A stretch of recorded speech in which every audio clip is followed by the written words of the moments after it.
Sesudah dikumulasikan semua melibatkan 460 orang lebih ke kementerian itu, yang akumulasi terhadap transaksi yang mencurigakan itu bergerak di sekitar 300 triliun karena laporan tidak di-update, tidak diberi informasi respon. Kadangkala respon itu muncul sesudah menjadi kasus, kayak yang Rafael itu jadi kasus selalu dibuka, loh ini sudah dilaporkan dulu kok di-demand gitu. KPK 56 miliar mengagetkan kita karena hanya eselon 3.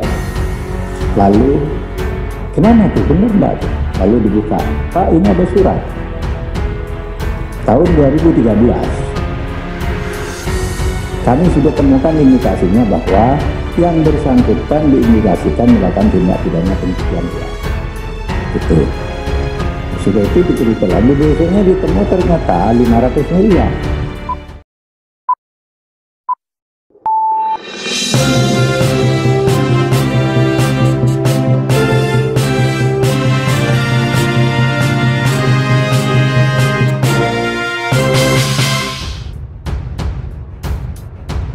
Setelah Menteri Koordinator Bidang Politik, Hukum, dan Keamanan Mahfud MD membongkar adanya pergerakan uang mencurigakan mencapai 300 triliun, kini terungkap transaksi itu melibatkan 460 aparatur sipil negara di Kementerian Keuangan. Pergerakan uang mencurigakan itu, kata Mahfud, telah dilaporkan sejak tahun 2009 hingga sekarang. Total ada 160 lebih laporan yang dia terima, namun tidak ada tindak lanjut dari informasi tersebut. 460 ASN itu, kata Mahfud, akumulasi dari total pergerakan uang mencurigakan yang mencapai 300 triliun rupiah dan banyak dilakukan oleh pegawai di Direktorat Jenderal Pajak dan Bea Cukai. Sayangnya laporan itu banyak tidak diproses setelah sudah menjadi kasus. Mahfud mencontohkan kasus mantan Direktur Pemeriksaan dan Penagihan pada Direktorat Jenderal Pajak Kementerian Keuangan Angin Prayitno dan ex-Kepala Bagian Umum Dirjen Pajak Rafael Alun Trisambodo. Informasi itu menambah jumlah para pegawai Kementerian Keuangan yang terlibat dalam transaksi gelap. Sebelumnya juga Mahfud sudah melaporkan ada 69 ASN Kementerian Keuangan yang terdeteksi bermain dengan uang rakyat hingga mencapai miliaran rupiah. Pak Mahfud, terkait 300 triliun Pak, itu dari tahun berapa ya Pak itu? Itu tahun 2009 sampai 2023. Ada 160 laporan lebih, 160 laporan lebih sejak itu tidak ada kemajuan informasi. Sesudah dikumulasikan semua melibatkan 460 orang lebih ke kementerian itu, yang akumulasi terhadap transaksi yang mencurigakan itu bergerak di sekitar 300 triliun.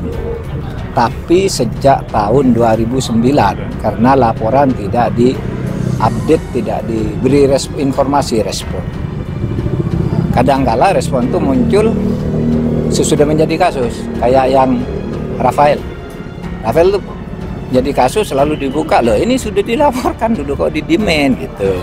Baru sekarang. Dulu Angin Prayitno sama, udah ada yang tahu sampai ratusan miliar. Diungkap oleh KPK baru dibuka. Nah itu saya kira karena kesibukan yang luar biasa sehingga perlu sistem aja ya menurut saya.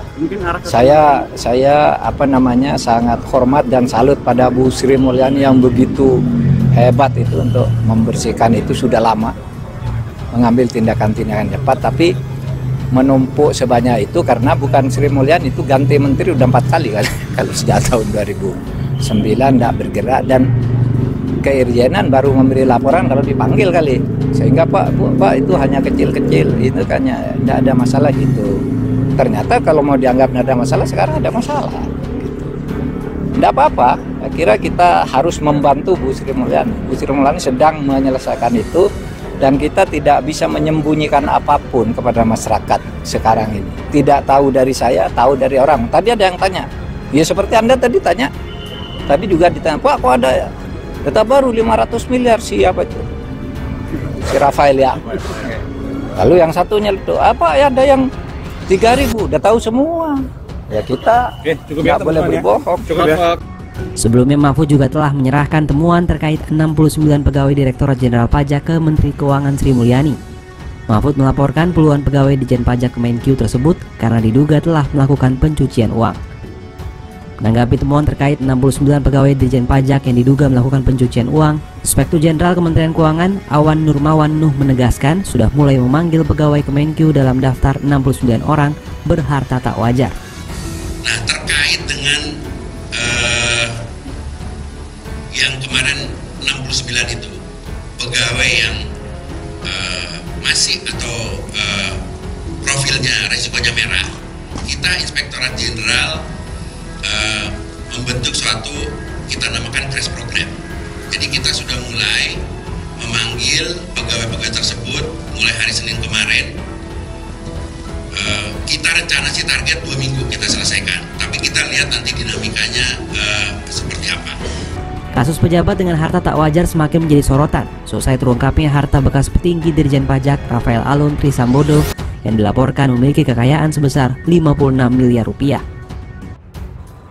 Ada transaksi mencurigakan yang terjadi di Kementerian Keuangan berdasarkan laporan atau informasi dari PPATK sejak tahun 2009 sampai 2023.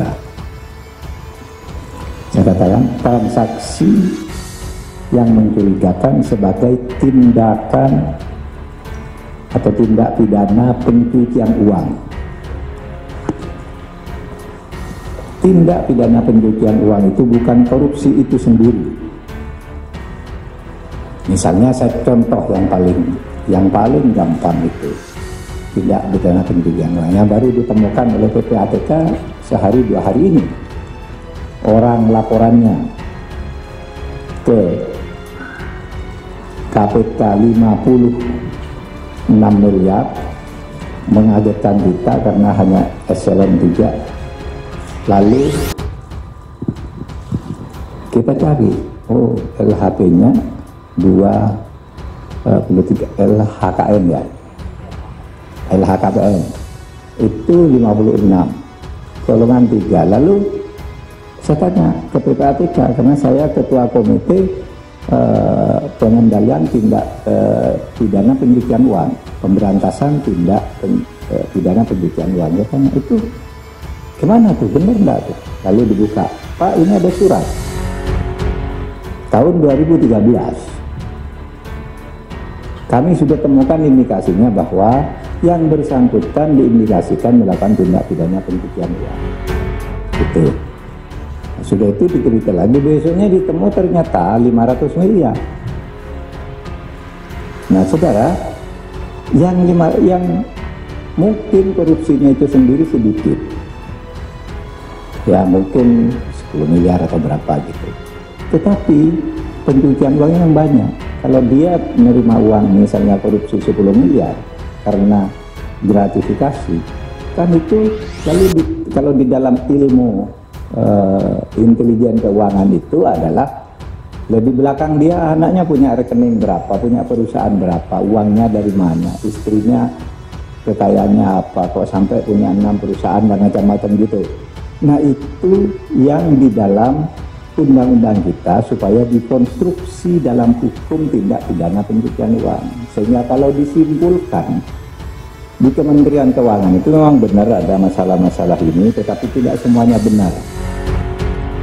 Malah benarnya kalau dikaitkan dengan korupsi, itu yang dilakukan oleh Kementerian Keuangan itu sudah berhasil mengembalikan 7,08 triliun dari korupsi, dari kasus-kasus itu. Yang lain ada yang masih berjalan, ada yang sudah divonis oleh pengadilan, ada yang ya masih berproses, ada yang belum terlaporkan dan sebagainya. Nah, itu yang diumumkan ke publik oleh Menko Polhukam, tetapi ingat Menko Polhukam tidak pernah menyebut nama orang dan angka untuk setiap rekening.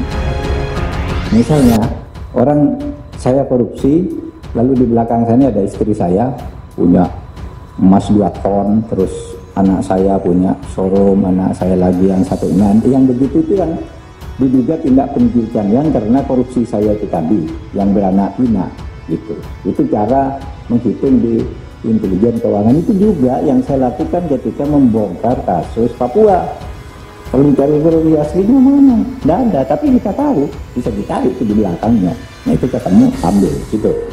Nah, saya sekalian, oleh sebab itu saya tadi sudah mendapat penjelasan dari Bapak Suhasil Nazara, Wakil Menteri Keuangan, Bapak Sekjen Pak Heru, Bapak Irjen Pak Iwan, Pak Awan, dan saya didampingi oleh Pak Sugeng Deputi 3.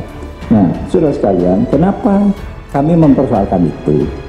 Karena ada Impres nomor 2 tahun 2017. Setiap informasi dugaan pencucian uang yang dikeluarkan oleh PPATK itu baik karena permintaan dari instansi yang bersangkutan ataupun karena inisiatif PPATK karena laporan masyarakat. Itu begitu dikeluarkan nanti harus ada laporannya dari instansi yang bersangkutan menurut Impres, feedback ya reportnya itu apa gitu. Nah itu tadi, lalu bermacam-macam, ada yang belum, ada yang sudah, dan seterusnya dan seterusnya. Jadi tidak benar kalau kemudian isu berkembang di Kementerian Keuangan ada korupsi 300 triliun, bukan korupsi, pencucian uang. Pencucian uang itu lebih besar dari korupsi, tapi tidak mengambil uang negara. Apalagi itu dia ngambil uang pajak, itu enggak, bukan itu. Mungkin ngambil uang pajaknya sedikit, nanti akan diselidiki. Karena misalnya kami mengambil sampling 7 kasus dari 197 kasus yang dilaporkan itu, 7 kasus itu tindak pidana pencucian uangnya sudah dihitung 60 triliun ya Pak Sugeng. Sudah 60 triliun dari 7 kasus tindak pidana pencucian uangnya. Dan selama ini kita tidak pernah mengkonstruksi kasus pencucian uang itu, padahal kita punya undang-undang.